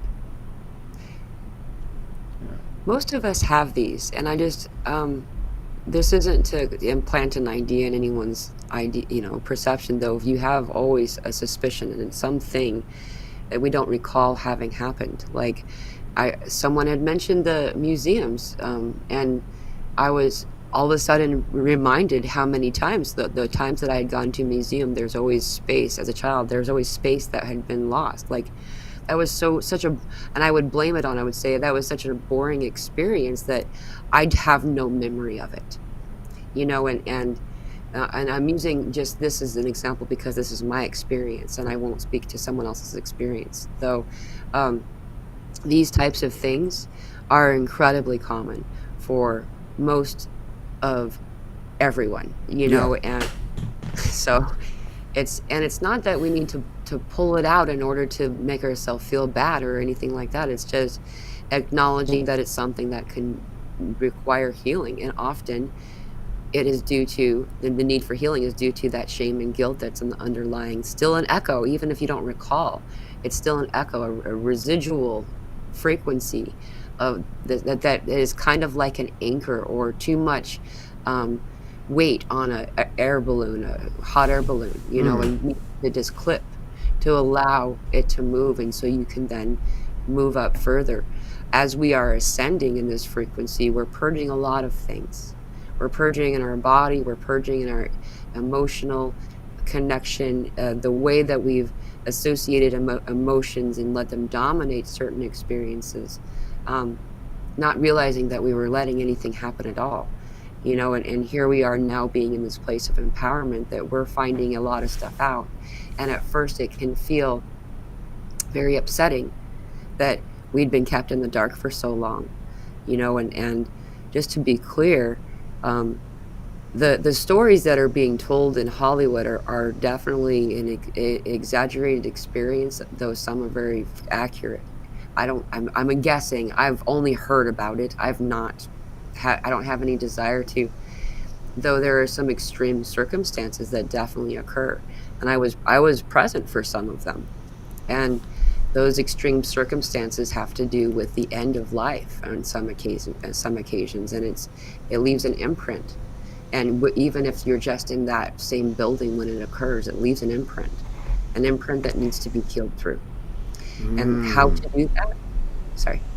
No, I was just going, wow, that's How to do that, before I forget to say this, is acknowledging the possibility of it. That's the right, beginning. right. And then allowing it to be. And whatever emotion comes through, just to let it be felt, to feel it. Yeah, And it doesn't have to be invested in, and I'm going to do this for the next 18 years or right. something like that. Like a child will be at play and then fall and hurt their knee, and they cry with their whole heart. Holy crap. They get loud and just snot bubbles, and they're upset. And then they're done with that emotion because they felt it completely. And now they're back to skipping down the walk again, and we have forgotten somewhere along the way that we first must dump out the coffee in our cup in order to know what tea tastes like. You can't put tea in coffee and know what the flavor would be, and letting that emotion be experienced and expressed, and then in so doing purged. You have room now to try the next kind.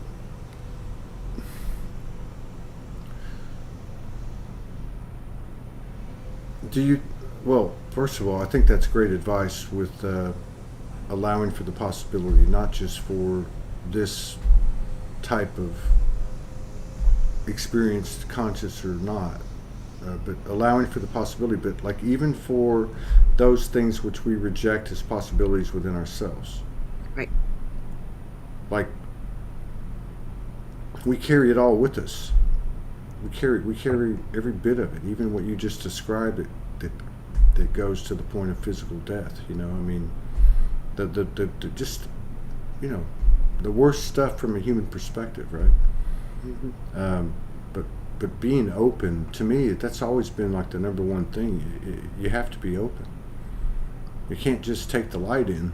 I mean, you Yeah. can, but you're probably going to come back because you didn't come down here just to take the light in. Right. came down here to you know. Do you think that people that, such as people that are stuck on the story, like the people that you won't see a second time, because that's obviously too big of a hurdle at the time anyway? Do you think that, do you feel that that's going to be in this incarnation? Do you feel like that's going to be something that's overcome Yes, because of the I do. collective? Okay, that's what I Yeah, thought. it's we help each other up. Like the expression right now that we're having is that the divine feminine had finally fully found balance. And then she was able to, she meaning this divine feminine that we all have within us, male, female, whatever, um, established enough that we can hold up the divine masculine while healing is done for him, remembering that the divine feminine was pulled away and the divine masculine was left behind to be abused and to be manipulated, and manipulated meaning like changed, Yeah, and um, diminished in so many ways. And so this example is to show the same thing that's happening collectively for all of these abused, violated um, order that had yeah, occurred during the time of the stay. And this stay is a much shorter time than we give it, than it seems like, as we're embodied here. For a lot of the energies, when you pull up, it's truly a lifetime, is a blink of the eye. yeah, It happens so quickly. Um, and also too is that the time that we keep, as we do in the linear way, um, has been shortened to eliminate the history that this has had been happening for so long. yeah, And our entertainment reality TV brains want to know about the freakish part, and like the whoa, and this adrenochrome, and the tunnels and all this stuff, and what's being presented is all of it, and you're asked to look at all of it, and as all of it is observed, then it's no longer possible for it to be imprisoned, right. and it becomes in balance and equality. And so yes, I would say that the work that's being done, also too, before I forget to say, is that when we heal through any type of trauma, is that that type of trauma has relief across the board, Right. across all who are currently and had been incarnated. So while we do that, we lift up all present in order to allow them the ability to access that healing when they may not have Right. been able to before. And that healing being, above all else, removing themselves from the need to label themselves as in the world of the victim, Yeah. or the bad guy, Yeah. Yeah. I'm open to. I totally agree with what you just said about the whole thing about shortened history too, because that's why I asked what I did at the beginning of the show. Like, is there anyone untouched by this? I'm open to the possibility that every one of us has been taken there, even in this incarnation, and memory wiped. Yeah. You know, definitely, I feel like there's been a collective memory wipe. Many, probably, but definitely in the last 120 years, something like that. Yeah. Like something weird, like just doesn't make sense. Doesn't add up. Right. And of course, a lot of that stuff's coming out. But back to what you said, to me, the most important thing, and really the reason we did this show today, and thank you very much, is because there's something to be said for speaking it. It's. I remember talking to this friend, a couple of years ago, and they were wanting to come on the show, and they'd been on the show, and I was like, saying, hey, if you want to come on the show, let's go a little deeper, and I wasn't even referring to anything in particular, but then they went into this tirade about how they didn't want to talk about their sexual violation as a kid and all this, and I'm like, whoa. But it's that what you're saying, speaking about it, is it being seen, all of it, like you said, it being seen. Yeah. And you're right, because then you can get past these I hate to use this term, but like these clickbait, Right. inducements, and you can get to the, wow, what did that feel like? Um, how did you do it? What was it like with your siblings? I mean, all. And the thing is, these questions don't even have to come out, because they get turned on. The information gets turned on because you're looking at the whole thing. But again, speaking it, and I felt for many years that the voice, the throat chakra, is the essential, uh, you know, driver, or barometer. Like where's your throat? Look, your throat chakra was having trouble today, Yeah. right? Not trouble, but it was, obviously being activated or something, because it carries physical and non-physical properties to me. Even though the heart, we know it's the heart, but there's something about finding the voice. And then I wanted to say too, and I really appreciate what you said, in regard to the feminine part of us and the masculine part of us. Mm. Like, this is what Martin and I were talking about on the previous show. Is we forgot. I did. As masculine as I am, triple sun. I'm just like super masculine, right? I forgot about the true masculine. Right. Like, I think more than me did, because it was dormant too. And so what you said, I'm going to try to say it another way, because that's the only way I can remember. I can't remember how you said it, but so he was the that part of us, that he part of us, was the tool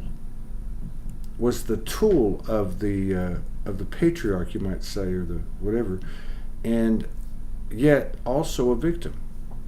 Yeah. In the sense of the same type of violation, at the Yeah. core. Because again, look at these secret societies. They're all, you walk in the door and you're going to be sodomized. That's part of the initiation. That's part of the, and what you had said about insemination into the body. Now I know you were talking about the feminine body, but and that what Both that work. actually, but the fact that you had that, even if it's a man, like these secret fraternities, and that's the initiation, and there is there's an expulsion of seminal fluid, whatever. That's not just a physical thing. It's an energetic fucking curse, but the fact that there's a physical Genetic. property, a physical quality to it, makes it even more, embedded and anchored. So this has been going on for millennia, Yeah. and I really believe that this is where it turns. It turns at the boots on the ground level, grassroots level, through the only thing they can't stop or couldn't be stopped. It's like looking in somebody's eyes, and I did this. This was happened to me the other day at the grocery store when I was in my hometown, and I went to get some breakfast. I was by myself, and there was this little Mexican kid, like in a high chair, and the mother was turned, and that kid would not look away, and I just kept looking, and I could just feel the coding. I know you. You're on the right track. Like he's giving me all these messages. But like this to me is the kind of the equivalent of that. Where you actually involve the voice and invoke it. Like it's just like, wow. To think it comes down to normal conversations. Yeah. It's just chatting with your buddy, Yeah. getting it out. And to be, just really quickly, to let people know what you were talking about, because there wasn't, I don't know if anyone saw that conversation, was that we got this channeling, and I just like, oh, that makes a lot of sense, is that we have genetic memory, genetic consciousness is what they call themselves, by the introduction of seminal fluid within your body, no matter what area of your body it comes into, it stays in your body and it stores on your brainstem. And this is actually science. And I only bring up science because it's a point of validation, though they will say it too. And they've recently started to reveal some of the studies that, did you know that most physical studies and physical understanding, like in the world of biology, doctors and stuff like that, most of them haven't studied the female form, hardly at all. It's always been on the male form. There's been a kept secret part about the female form, and they just haven't. So most of the medical procedures, medications, and so on are prescribed with having the provable data based on the male form only. I'm sure that was done consciously. Yeah. I'm sure, just like everything else, you know. But these were our playmates carrying out our agreed upon. Yeah, it feels good though. Like we're making great progress. Right. And yeah. The last part of that really quickly is that every line that I know it might sound gross to talk about, every line that sperm had come from, every family line is then part of accessible to the form that it's in. So it actually ends up being a asset or a strength, because now you can heal more ancestral lines. You can access more information in a genetic way. That genetic resonance does have some credence.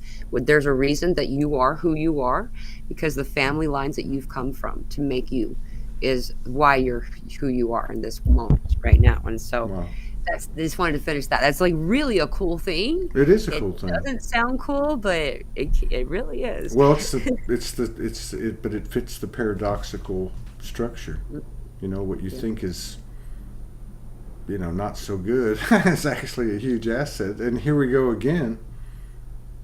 You know, with the deepest, dirtiest, darkest from the human perception is actually ultimately it's the Holy Grail. It's our greatest strength. It's Aladdin's lamp. It's, you know, it's certainly something that we all can pull up. You know, we can all face and know that we all have that in common too, which is a pretty powerful thing. Yeah, and you're powerful, and you're a good friend, and you know, a beautiful sister, and you're doing great work, and I admire you, and I'm happy that you're doing a weekly show with the Soulology Network, and I'm happy that you are coming to the Soulology Fest.